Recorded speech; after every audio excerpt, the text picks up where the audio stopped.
आइए हम थोड़ा सा पढ़ते हैं आज आर्टिकल के बारे में। आर्टिकल यहाँ पर जो ग्रामर से रिलेटेड है वो तीन होते हैं, ए, एन और द। इसमें ए एन को हम लोग कहते हैं इनडेफिनिट आर्टिकल और द कहते हैं डेफिनिट आर्टिकल। वास्तव में ये ए एंड द किसी नाउन के पहले यूज होते हैं, विशेष रूप से नाउन के पहले ए एंड द। अब इनको इनडेफिनिट आर्टिकल क्यों कहते हैं? क्योंकि इनका प्रयोग हमेशा हम लोग अनसर्टेन नाउन के लिए करते हैं, अनसर्टेन नाउन, और इसका प्रयोग करते हैं सर्टेन नाउन के लिए। यह शब्द का अर्थ एक ही है, इनडेफिनिट माने में अनिश्चित होता है और अनसर्टेन माने में निश्चित होता है। डेफिनिट में निश्चित, सर्टेन में निश्चित। तो ये तो समझना पड़ेगा यहाँ पे कि वास्तव में सर्टेन नाउन और अनसर्टेन नाउन का मतलब क्या होता है। तो सर्टेन नाउन का मतलब कि वो नाउन जिसके बारे में हमको पहले से जानकारी है, और अनसर्टेन नाउन मीन्स वो नाउन जिसके बारे में कोई जानकारी हमको नहीं है। जैसे एग्जाम्पल में कहते हैं कि मैंने एक गाय देखा, आई सॉ अ काउ। जो गाय हमने देखा वो गाय कौन सी थी, किसकी थी, कुछ पता आपको नहीं है, आई सॉ अ काउ। अब अगर किसी गाय के बारे में फिर कुछ और हम कहना चाहते हैं तो कहना पड़ेगा द काउ वॉज ओल्ड। अब दोनों में अंतर क्या है? जब पहली बार हमने कहा काउ, क्या आई सॉ अ काउ, मैंने गाय देखा, तो आप उस गाय के बारे में कोई जानकारी पहले से हमको नहीं थी, तो हमारे अनसर्टेन नाउन का इसलिए लगाना पड़ा अ। दोबारा जब हमने उस गाय के बारे में कहा तो उसकी जानकारी पहले से थी, कौन सी गाय, जिसको हमने देखा, तो द काउ वाज ओल्ड, वो गाय बूढ़ी थी, इसलिए यहां पर हमें द लगाना पड़ा। तो ये एक आइडिया हुई अनसर्टेन नाउन की और ये सर्टेन नाउन की। इसे एग्जाम्पल और लेते हैं कि मैं कहूँ आई हैव अ बुक, मेरे पास एक बुक है, तो आई हैव अ बुक। तो ये सेंटेंस जब मैं आपको बोल रहा हूं तो आपको नहीं पता कि बुक कौन सी है, सिर्फ एक बुक, कोई बुक हो सकती है, आई हैव अ बुक। ऐसी बुक के बारे में और आगे हम बताएं और कहें कि द बुक इज इंटरेस्टिंग। अब सोचिए इस पहले सेंटेंस में जब मैंने कहा आई हैव बुक, तो सुनने वालों को इस बुक के बारे में कोई जानकारी नहीं, मैं किस बुक की बात कर रहा हूं। लेकिन दोबारा हमने कहा कि बुक इज इंटरेस्टिंग, तो उस समय जानकारी हो चुकी है कि कौन सी बुक इंटरेस्टिंग है जो मेरे पास है, अर्थात इस बुक का रेफरेंस यहां सबको मिल जा रहा है, तो यहां पर ये कह रहेगी सर्टेन बुक या सर्टेन नाउन। एक आइडिया हुई है सर्टेन नाउन और अनसर्टेन नाउन को।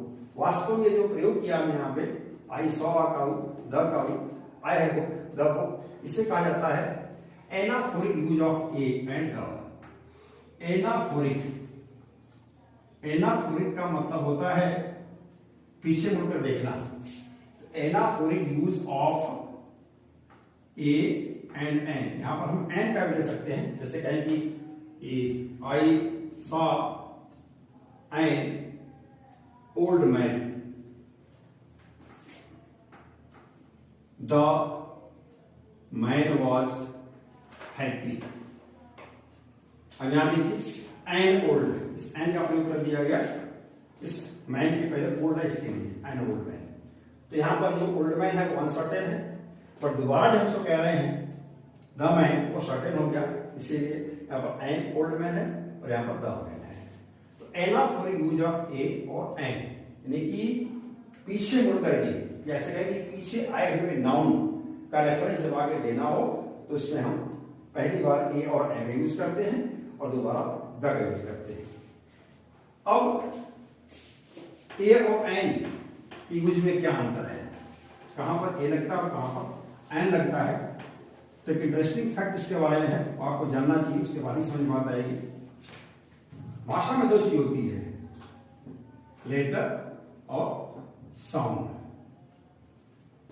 हिंदी में लेटर साउंड एक ही होते हैं, जैसे हम देखें अगर क, इसको क ही पढ़ेंगे, क्या लिखते हैं, मो तो इसको म ही पढ़ेंगे।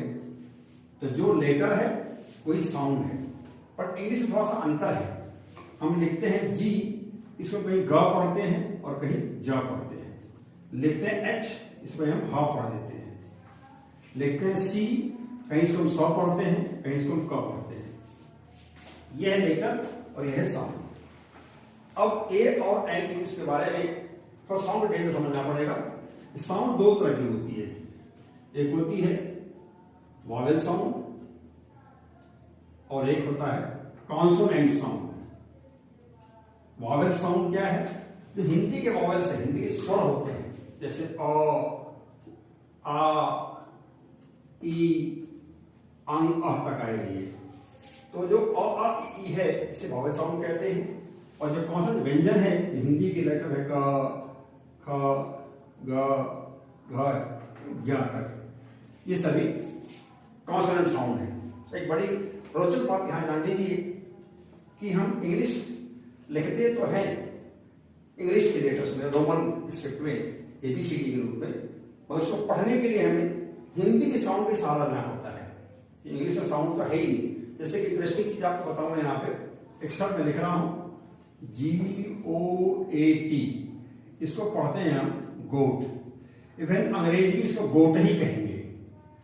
अब उनसे पूछा जाए भाई तुम्हारे पास तो जी है, ग तुम्हारे पास है ही नहीं, तुमने इस जी को ग पढ़ने के लिए ग का साउंड कहां से लिया?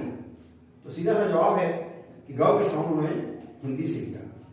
तो बिना हिंदी के साउंड का प्रयोग किए इंग्लिश बोल ही नहीं सकते। लिख तो सकते हैं लेकिन बोल नहीं सकते। तो लिखने में हम GOAT ही लिखेंगे, जो कि रोमन स्क्रिप्ट या अंग्रेजी 26 अक्षरों में से आते हैं। मगर इसको पढ़ना होगा तो हमें हिंदी के साउंड का सहारा लेना पड़ेगा।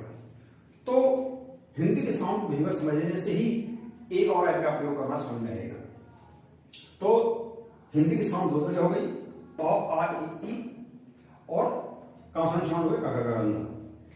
अब इसका रूल क्या है कि किसी शब्द की फर्स्ट साउंड, अगर शब्द की जो फर्स्ट साउंड है, सबसे पहला शब्द आएगा, अगर ये वॉवेल आता है, हिंदी का वॉवेल, ध्यान दीजिएगा इंग्लिश का नहीं, हिंदी का वॉवेल आता है, तो इसके पहले हमें एन लगाना पड़ता है।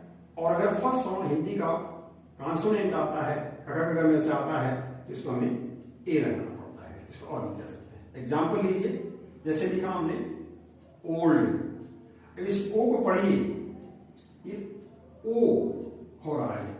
लिखते हैं हम वन, यहां भी ओ है, इसकी साउंड व हो रही है। ओल्ड में ओ की साउंड ओ है और वन में ओ की साउंड व है। अब इसके पहले क्या लगेगा? क्योंकि वॉवेल साउंड है तो एन लगेगा, ये कॉन्सोनेंट साउंड है तो ये अ लगेगा। एक और देखिए एग्जांपल, जैसे लिखा अम्ब्रेला और फिर लिखा यूनिवर्सिटी। इसका फर्स्ट लेटर यू है, अम्ब्रेला अ है, यू की पहली साउंड यूनिवर्सिटी। अब देखिए यहां पर यू की साउंड अ है जो कि वॉवेल साउंड है, यहां पर यू की साउंड यह है जो कॉन्सोनेंट साउंड है। यहां पर ए लगेगा, सॉरी एन लगेगा, एन अम्ब्रेला, और यहां पर ए लगेगा, ए यूनिवर्सिटी। तो एकदम स्पष्ट रूल इसका है। इस तरह और देखिए, जैसे लिखा मैंने शॉर्ट फॉर्म में MLA, ये इसका ए कैसे लिखते हैं? इसको ऐसे लिखते हैं ए, और लिखा मैंने PhD, इसकी पहली साउंड पी हो गई है। अब देखिए MLA में एम की साउंड करने से पहले ए आता है जो कि वॉवेल साउंड है, तो यहां पर एन होगा। और PhD में पहली साउंड पी है जो कि कॉन्सोनेंट है, तो यहां पर PhD होगा। एक बड़ा स्पष्ट सा नियम है ए और एन के प्रयोग के बारे में। तो अगर आपको हिंदी के वॉवेल साउंड और कॉन्सोनेंट साउंड का ज्ञान स्पष्ट रूप से है तो नियम समझ लीजिए। अगर शब्द की फर्स्ट साउंड हिंदी का वॉवेल है तो एन लगाइए, और वो हिंदी कॉन्सोनेंट है तो ए लगाइए। ये हो गया आपका ए और एन का प्रयोग के बारे में। धन्यवाद।